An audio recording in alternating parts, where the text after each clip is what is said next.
Hello friends, welcome back to my mini blog. তো আজকে আবারও চলে এসেছি তোমাদেরকে আমার ছোট্ট পুজো দেখাতে।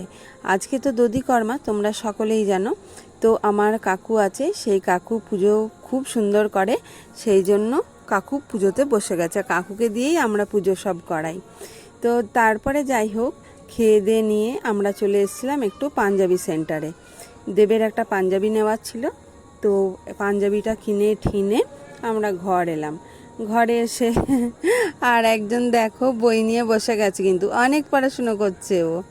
পড়াশুনো করে টোরে ওকে খাইয়ে দাইয়ে ঘুম পাড়ালাম। ঘুম টুম পাড়িয়ে নিজেরা খেতে বসে গেছি। মাছ, বাঁধাকপির তরকারি আর মাছের ঝোল করেছিল।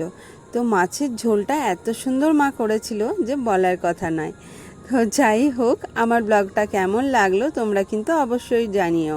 তো চলো আজকে এই পর্যন্তই, টাটা।